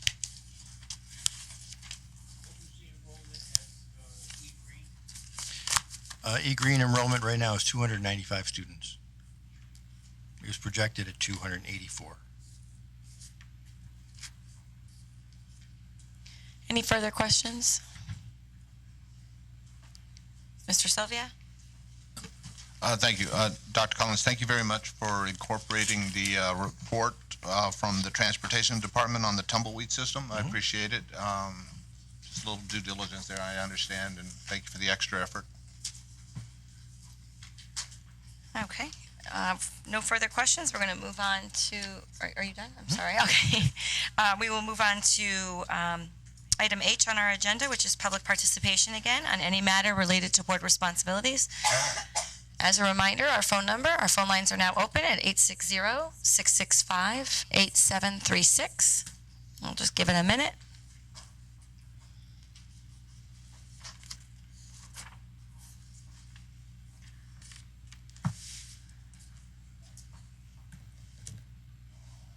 Okay, seeing no public participation in the room and nobody calling in, we will move to item I on our agenda, remarks by board members. And we could start on either side of the table, who or in the back. Who would like to begin? Paul? Okay, thank you. Okay. Just a note to everybody, this will be my last board meeting for probably this school year. I'll be out having a knee replacement, so I'll be watching you on Newington television and calling in for one of my friends says, I can't wait to see you after you come up with the pain medicine. So I think it'll be an interesting time, but thank you. Yeah.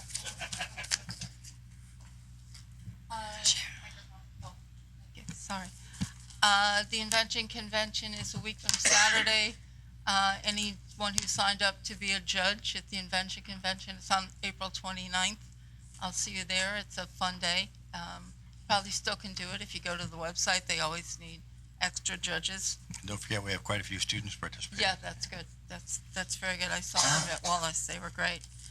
And today's paper, high school graduation rate went up to 87.4, even in the weaker schools. So that's good. We're still at 90. 98.2, I believe it is. Okay, good. Thank you. That's it. Bob? It's okay. I'll speak enough for everyone. I have a lot to say. Number one, congratulations to the Newington Public Schools for being recognized by the Google for Education as the Google Reference District. That's very exciting. I'm excited for Mr. Salerno, who is in London right now with 34 other educators representing 11 different countries, so I'm excited to hear from him when he gets back. Our music department was just recognized for the 6th year in a row as one of the best communities for music education, one of only 4% of districts across the nation to receive this prestigious award. There are numerous concerts coming up. I encourage everyone in the public to try to attend one. They are fantastic. You will not regret it. Even if you don't have a child performing, I think they are fantastic. And the art show opens officially tomorrow and runs through May 19th on the 3rd floor here. It's open from 8:30 to 4:30, Monday to Friday. And again, I would encourage everyone in the community to come and enjoy it because it really is amazing. I will walk through several times before it closes down just because it's amazing what our kids can do from kindergarten all the way through seniors. The work up there is spectacular. I want to say thank you to counselors Annis, Marikini, Sarah, and Klett for going to bat for the board last night and trying as hard as they could to get the funding up to levels that would have been a lot better, put us in a lot better of a position. Unfortunately, they were up against a wall. As a member of this Board of Education, I have to be a resident of Newington, obviously. I am a taxpayer, and I'm a parent of 2 Newington public school students. I have no interest in padding the board's budget and no interest in helping the superintendent hide money. I do, however, have a very, very deep interest in continuing the success of our schools and the betterment of our community and the fiscal responsibility. When I advocate for the students of our school, I do keep this in mind. When we ask for an increase and the taxes go up, my taxes go up also, so I'm very well aware of that. And many of us on this board choose to work together towards the common goal of advocating for our students and the best education we can. We work together across party lines. I think we have done that very seamlessly here. I think I am very proud of that. Together, we scrutinize the budget that's presented by the superintendent line by line. We ask questions to gain deeper understanding of how the community's money is being spent. We have education and finance experts here to prepare the budget. And then as a check, we as elected community members review the proposed budget, make changes to it on behalf of the community. Our town council continues to disregard the recommendations of this board and also disregard the recommendations of the town manager. They said no to the board's original request of 3.12. The town council said no when the board reduced the ask to 2.49%. They also said no to the town manager's recommendation of 2%. The Republicans have a supermajority. They have a majority here on our council, on our board. They have a majority on the town council. And for some reason, on the town council, they don't seem to trust their own party members here on our board, and or us as elected community members, and they don't seem to even trust the town manager that they hired. I have heard people say that the Board of Ed and the superintendent are crying wolf these last few years during budget season, and after last year's 0.49%, we said it would be bad, and it was bad. But you might not know that because Newington's administrators and our amazing staff have worked tirelessly and creatively to ensure that our students do not suffer because of town politics. In the last year, our school system has lost, how many people did we decide? It was 13 positions. That's 13 people. And as a result of that, class sizes have risen. We have kindergarten classes with 20 students in them. We have 3rd grade classes with 25 students. We have 5th grade classes with 24 students. We lost our talented and gifted program, which has put further stress on our staff to come up with additional ways to engage those students who used to participate in that program. So now a lot of those teachers have more students in their class and have to accommodate more needs for those students. So they're like double dipping on more work. We also lost our credit summer school program and our aftercare program for Teacher Tuesdays. In addition to this, our special ed outplacement costs have increased tremendously. The community has been speaking up over the last year also about their desire for the Board of Ed and Town Council to work together, and I couldn't agree more. We should be working together. There's no reason not to. We're all here working for the betterment of the community. This year, the board reached out to the Town Council early on. We asked them to join us here to talk about our priorities. We asked them, and they came and we met and we talked about where we were going. We talked about where they were going, and I thought we had a nice conversation. And then we invited them again to form a budget negotiating subcommittee so that we could openly discuss the budget and work on it together and to be transparent to the public. The Town Council said no to this. Their leadership said they weren't comfortable with that and they would rather use liaisons so the discussions could happen behind closed doors. As a side note, you should know that we as a board agreed not to negotiate that way. We only wanted to do it publicly. I mentioned before that the superintendent was creative to make things work for our students. And again, he and our CFO came up with a way to fund the board's 2.49% increase and save the town several $1 million on the town hall project. It seemed like a win-win in this current economic climate, or really in any economic climate.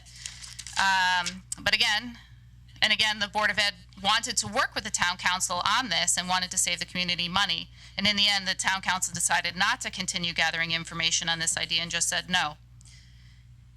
It seemed more prudent to them to not provide the Board of Education the funds we need to cover the contractual increases that they agreed to. And furthermore, they decided to just say no to saving the town millions of dollars. Whose best interest are they really looking out for? The students and the families of the Newington Public Schools? People in the greater community?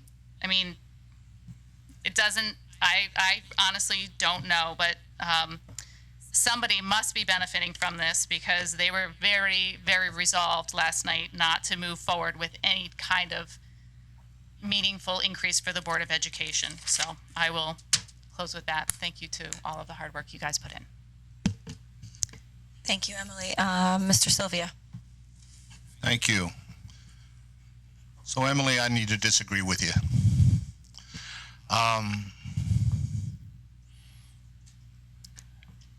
We presented a deal to the town council that had a net present value impact to this town at a 5% discount rate of $14.5 million. Yeah, we offered to give them $1.8 million. In turn, they give us $1.8 million increase to our operating budget. Fiscally, it was a rotten deal. On top of that, we were trying to acquire a 60-year-old building that fundamentally is a money pit that nobody could quantify. We'd made some good faith estimates of what we thought was going to take. But a $14.5 million deal for the town is ludicrous. So if you're trying to understand why the town council made the decision that they did, and you're castigating them for their decisions, you're not looking at it from a fiscal perspective. They saved the town money. Now, yes, in the discussions that we shared with them, we offered an opportunity that would help them with the town hall efforts.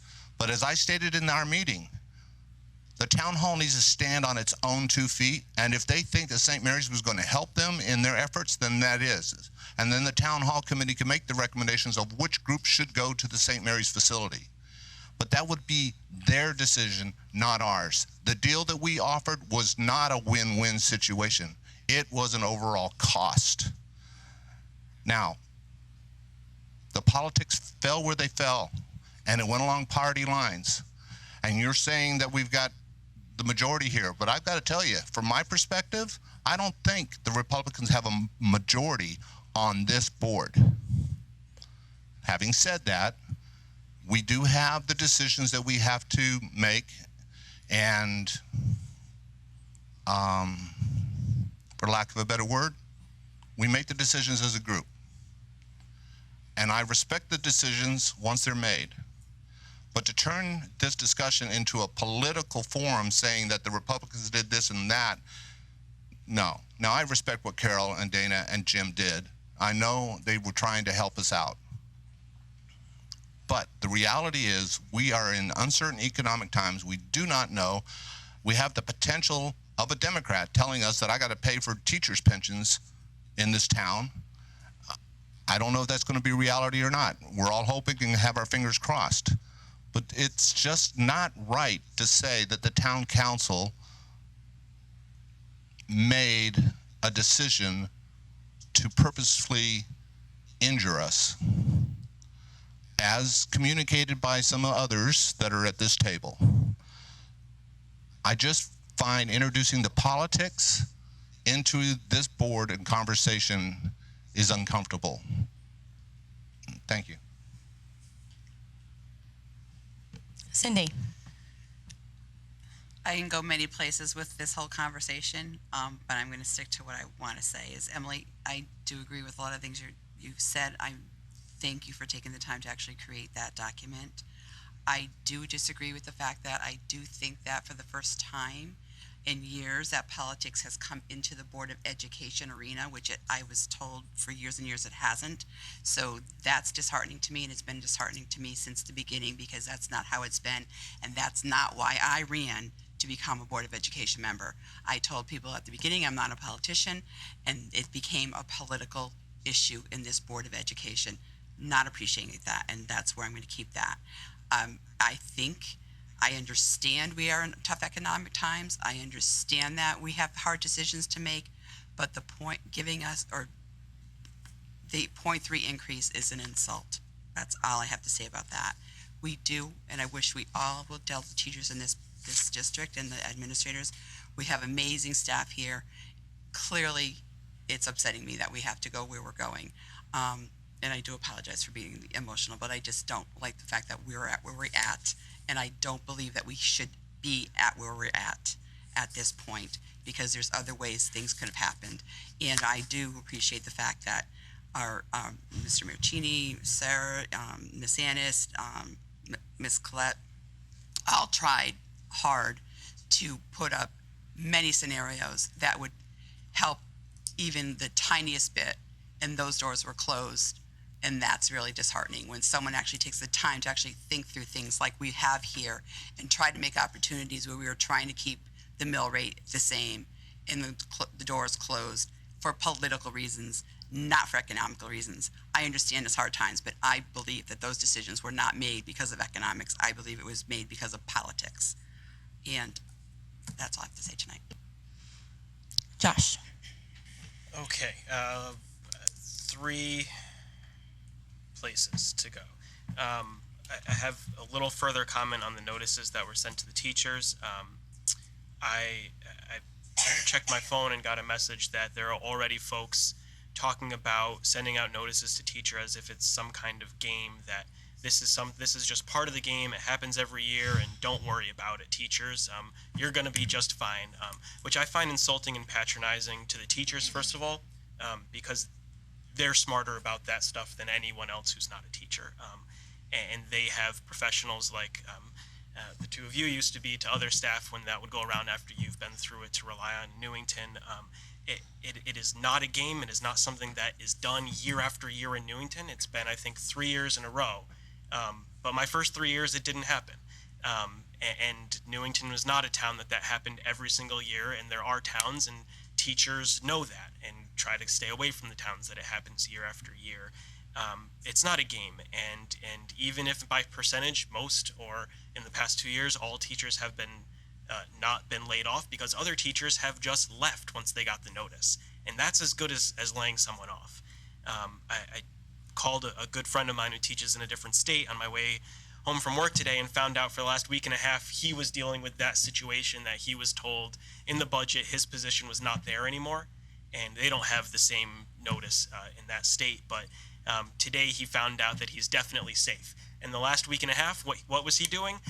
They had put a bid on a new house and have been talking about family planning. And all of those things kind of blew up in that moment when he was told his position wasn't safe. So this isn't a game. This isn't something we take lightly. And this is not something the staff is going to take lightly, especially from some post somewhere that says, don't worry about it.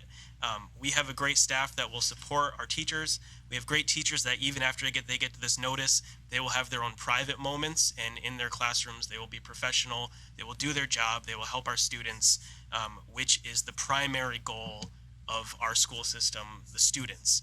And that leads me into my second point, which is Emily's comments and then Steve's comments. Emily's comments were about students, were about our kids, were about going forward and moving forward for their education for them. And then, in my opinion, she was slightly attacked by Mr. Sylvia, directing his comments to her about his opinions about a deal that Dr. Collins had suggested as a Hail Mary to try to help our students. And I will say this board has not been a place in 6 years where we have gone after one person's comments. This has been a place where we talk about students and have sometimes disagreed about the best way to help them, but our comments have been related to students and our education system, not about politics, not about labeling people, and I'm trying very hard not to veer off of where I want to stay, but it's always been my hope that anyone who comes onto the board, when they come on, they learn about our school system, what we do, our students, and even if their comments at the beginning of their tenure are different, by the time they've come to learn more about what we do and why we ran for the Board of Ed and why we sit on this board, it's not to advocate for anything other than our students. And it's always my hope that people will turn their comments directly to that. Lastly, I will say, if you really dig down into the numbers about what we need and what we're talking about and why these notices are being sent out, $420,000 from the town may have adjusted a lot of the discussion we're having tonight. We still wouldn't have been all that happy, and we still would have been putting our school system in a big hole with the additional $400,000 of maintenance and $350,000 in maintenance that we're cutting out. But in prior years with other people in office, there were actual negotiations. We sat down, we talked about priorities, they were listened to.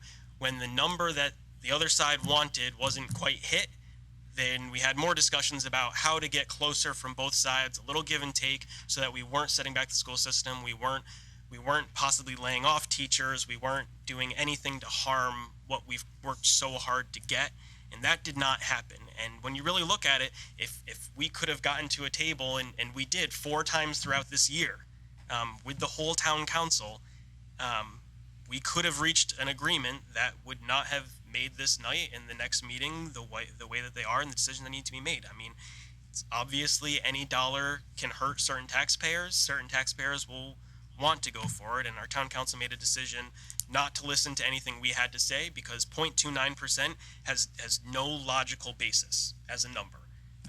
It doesn't relate to any of our priorities. It doesn't relate to any of our presentations. It doesn't relate to any of our strategic initiatives to help students. I wish it was different, and we tried it differently, and we went full bore. We had multiple more meetings, the most information that could possibly be given about where we stand, and unfortunately that's not how it turned out. So we're going to have some tough decisions to make May 10th. I believe that our school system will remain strong because we have very dedicated people, but this is not the trend that you like to see year after year.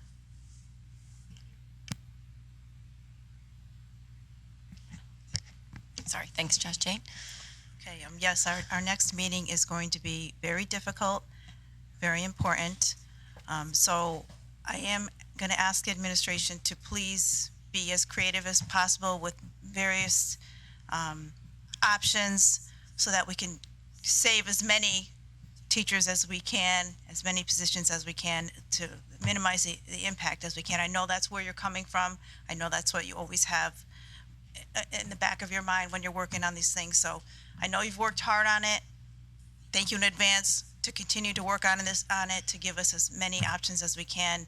As we, as a board, hopefully we can sit down and make those decisions without, getting heated or personal attacks or personal comments or anything. I just hope we can sit as a board, make those tough decisions with as minimal impact as possible, and thank you in advance for working on that and giving us as many options as possible. Thank you. Thank you. I prepared some comments at lunch today. People are going to think Emily and I spoke, and we did not speak today. So once again, this has been an extremely difficult budget season, made even more difficult by comments made in public, on Facebook, town council meetings, board of ed meetings, that we are not being fiscally responsible. These comments are sometimes made from people who don't have a complete understanding of the fluidity of an education budget as it progresses throughout a single school year. The majority of this Board of Education supported and then approved a 3.1% budget increase ask. The board worked diligently and insisted on meetings with the town council in an effort to work together towards mutually agreeable solutions that were a win-win for both sides to some extent. This same majority discussed a proposal with the town council where we could use our health benefits monies for a one-time purchase of a building that would enable our town council to save a couple of $1 million on the town hall project, which seems to be their highest priority right now. We were asking for the funding of 2.49% for our operating budget to allow us to fully fund contractual obligations to our staff, thus making us more comfortable spending our health benefit monies in this manner and not needing as big of a contingency, knowing we would not need it for salaries and other things. This 2.49% did not even cover needed maintenance that we discussed at great lengths today, and the STEM teacher for our high school programs. We have been told by numerous town councilors that the Anna Reynolds project will not move forward until after the referendum on town hall. Thus, it was in our best interest to see the town hall referendum pass. We want Anna Reynolds to get the attention that it needs. The passage would have allowed board offices to move out of the proposed town hall building, lowering that cost. In return, the Board of Education offices could be relocated. Transition Academy could have expanded space. The high school could finally have the auxiliary gym that we've been wanting for years. And the town could save money as they would have some swing space in the future as the town hall was renovated. We saw future possibilities and the ability of the town and board to work together towards mutual goals, benefiting all town residents in one way or another. But again, what we proposed in an effort to fully fund the 2.49% was voted down 5-4, like every motion that was proposed by the opposite party last evening. Last night at the town council meeting, I heard that there was a philosophical difference between what is considered responsible budgeting and spending. We've had members of that town council who have sat on this Board of Education a few years back when we received refunds of health benefits money and spent it on things that were needed as they had been cut or reduced in an effort to deliver an acceptable budget. Never before have these monies been used to fund salaries, contractual obligations to our teachers. Why this money was never used in that manner? Because we've been told for years that we should not use non-recurring funds for reoccurring operating expenses, especially those expenses as important as our greatest resource, teachers. Last night, some counselors in the majority said that this budget maintains services that they believe that all needs have been met, or the majority of the needs have been met. I heard it said both ways. I don't know how that could be said with a straight face when it was made very clear that a 0.3% increase leaves our contractual obligations underfunded by $1.15 million. Yes, we can roll some of this year's health benefits refund into the non-lapsing account to use next year for salaries. We did that, 1%, equivalent of $700,000. But as stated in the letter that the majority of the board sent out, this is only kicking the can down the road as we do not know how much money will be available via the refund next year. It would be irresponsible for us to use all of these funds for salaries when we have other expenses like special ed outplacements and other unforeseen costs that pop up throughout the school year. We are relying on non-guaranteed funds that could be wiped out with a cancer diagnosis or a premature infant and many other medical conditions. We are counting on those funds to fund reoccurring cost obligations. Not a good idea. We rely on our CFO for advice, and the advice that we have been given is that that is not the most responsible way to fund and run our school district. Last night it came up again that last year we may have had to have laid off 14 teachers, and then we did not. We hear that over and over, and Emily, you did a great job addressing that. No, we did not, because of the hard work of our CFO and our superintendent, our assistant superintendents, who made the difficult decisions not to fill various positions. We did lay off 2 administrators last year, and that work is still here. We did lay off 1.5 teachers last year, and that work is still here. We did not fill 4.5 other positions that were vacated. And lastly, we deferred 5 other positions. So yes, officially on paper, we did not have to lay off as many as we thought we might have to. But we did not enhance our district in any way, and rather increase class sizes once again in an effort to move the district forward in the best way possible. Last night, town councilors said they made informed decisions on which way to vote and that they were listening to the will of all the people who spoke. Well, we did the same. Parents have pleaded with us to do whatever possible we could in order to get the funding that we asked for. We insisted on joint meetings with the town council in an effort to find a compromise. Several of us, including myself, have been criticized for supporting this budget, supporting the recommendations of the CFO and the superintendent, and for sending a letter to parents notifying them of where we were in the budget process and how detrimental a 0.3% increase could or would be. I would do it all again. It is the responsibility of this board to fight for our children and their education. When the majority on this board votes to support a 3.1% increase to our budget, we should do everything then in our power to ensure that that budget gets funded appropriately. Just like the members of the public told the town council last night, if you approve contractual obligations to our teachers, then you should ensure that those contractual obligations get funded appropriately. So I thank those of you on the board who stood your ground, worked hard, did not budge, acknowledged your responsibility to this community and to our children, and you took it seriously. We have some very difficult decisions to make, and I can only promise the community that we can do our very best with extremely limited funding that we've been given for a second year in a row. Last night, Ann Harder said that she was working with auditors to find out whether or not the non-lapsing fund monies, when spent on operating costs in our budget, would then become part of what is considered to be the minimum budget requirement for next year. We on this board have asked the same question, and I have asked the superintendent to get a formal opinion from our board council. This can go a long way in helping this board figure out how to proceed and what next year might look like.